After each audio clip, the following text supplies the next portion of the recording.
Welcome back to another episode of Hello Redlo. I'm your host, Terry Mullen, and I'm so happy you're here. Redlo is older spelled backwards, and we are stepping into a new season of our life, rediscovering who we are. And today, this is a short episode for moms. Happy Mother's Day. Listen in.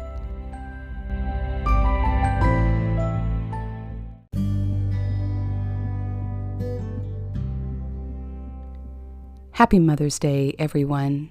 I celebrate you. I celebrate all moms today.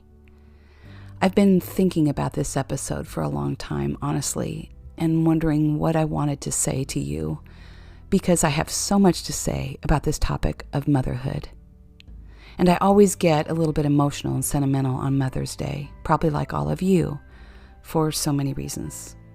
I know this journey to this thing we call motherhood can be long and difficult and wonderful all at once. Whether this came easily to you, you got pregnant easily or had difficulties, whether you adopted or were a single mom, had a child by proxy, or were a bonus mom, it is a sacrifice we all make. And harder yet are the losses that life puts in our path, some of those very unfairly. And we also face the loss of our own mothers and the mothers who showed up for us and filled that void with unconditional love. For me, that was my mother-in-law. So today, it comes with a complexity of emotions for all of us, doesn't it? And mixed in are the blessings of motherhood. We all have our story surrounding motherhood. Whatever yours is, I celebrate you today. I honor you. I have so much respect for you.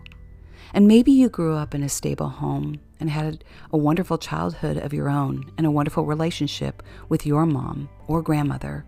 Perhaps you had trauma that required a lot of healing. And maybe somewhere along the way you lost your mom. But here we are today. And maybe you're like me. Along the way, you learned a lot about yourself.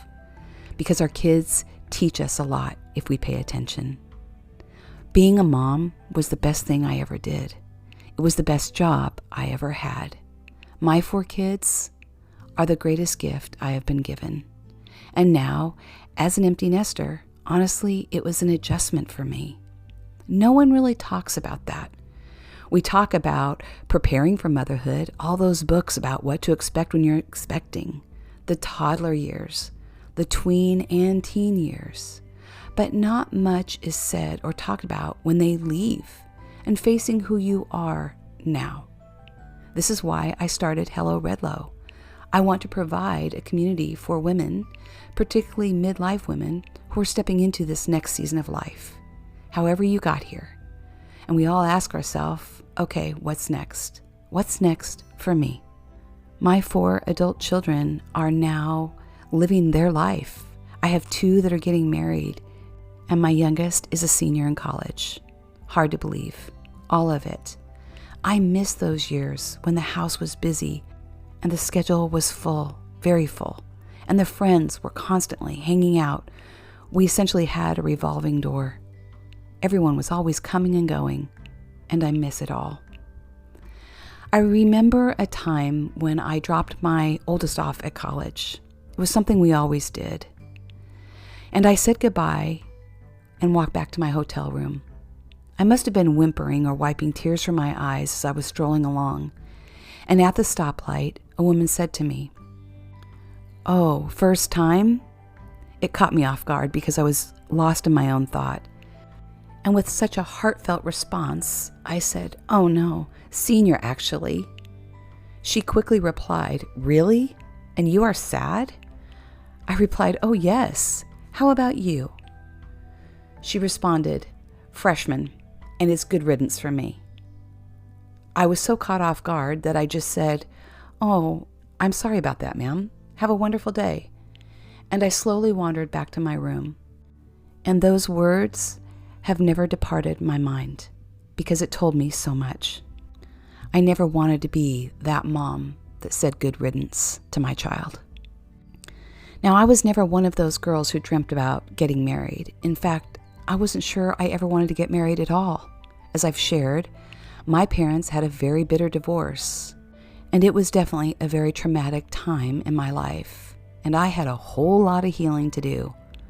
And I never said I would be married by a certain age, nor did I think about what age I would be when I had kids or how many I would have. I was headed to college.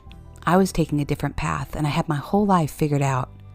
As I've shared, I did not fulfill that dream and that goal. I quit and I left. And there's a lot surrounding all of that, and I will do another episode in regards to that because I carried a lot of regret about that for a long time. I actually got married at age 26, 1 month before I was 27. When we had our third child, I stopped working full-time. My husband's career took off, and I transitioned to being a full-time mom. For us, that was a great decision, and one we did not take lightly. I loved my career at that time, and I had a great income of my own. And I have no regrets of the decision we made. Those were some of the best years of my life. I worked really hard at being a mom, the best mom I could be. My husband and I were a great team, and I believe we still are. I also believe that your kids always need you.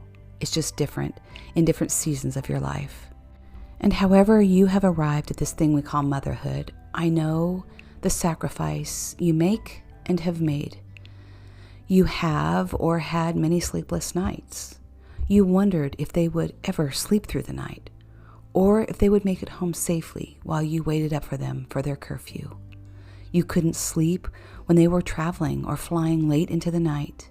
You celebrated their first steps and worried when they took their first steps towards independence and got their driver's license.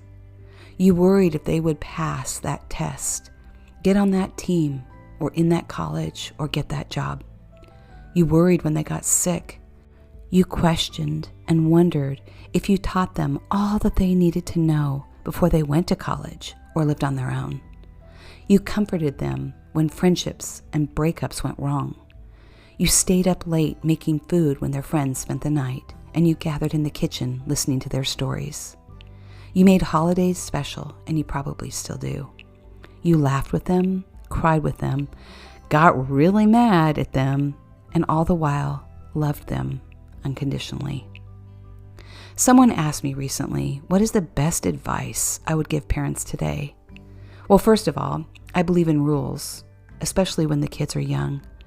And I believe in giving them responsibilities as they age. Responsibilities for themselves and responsibility to the family. I believe in giving them roots to know that they will always belong, and home will always be a safe place for them to be themselves. And home will always be wherever you are, even when that location changes. Then I believe in giving them wings to fly on their own, so that they can discover their own path, just like you did. In closing, here's something I wrote that I want to share. It's called Always Be There. Always be there. Show up. Be present. Listen to their words. Really listen.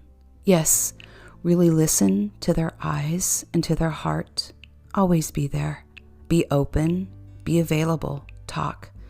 Talk even when they don't want to. Just talk anyway. Pay attention to their actions far more than their words. Always be there. Ask questions. Know who their friends are. Pay attention to what they are interested in. Always be there. Let them fall down. Let them scrape their knees when they are young. And when they are older, they will know how to overcome their own challenges and fix their own skin knees and their own problems. Always be there. Celebrate their successes. Yes, every one of them. Celebrate their failures also, every one of them, and let them have them. And guide them through their disappointments. Always be there. Appreciate who they are today. They will grow and change, and so will you. Know their individual gifts, talents, strengths, and weaknesses. Honor them. Guide them towards them. Let them be who God created them to be, not who you want them to be. Always be there. Give them roots to know who they are. Be a safe place to land when the world is harsh. Give them wings to fly on their own. Let them figure out what they want to be and what they want to do. Then one day, dear ones, they will be there for you, just when you need them most. Always be there. Yes, always be there.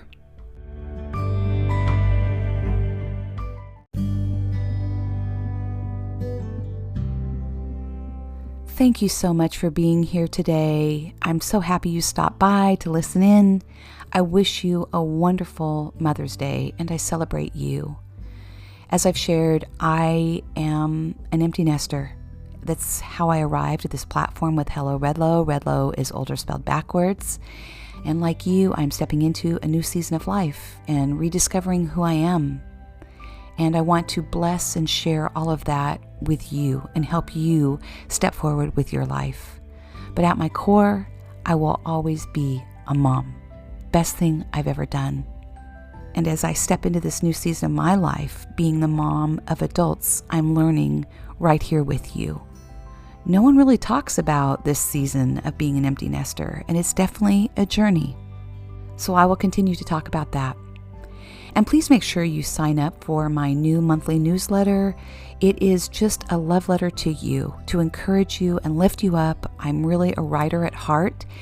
You can easily do that by clicking on the link in the bio. And know that you are seen, you are heard, you are loved, and you belong. Have a wonderful Mother's Day, and may God truly bless you until we meet again.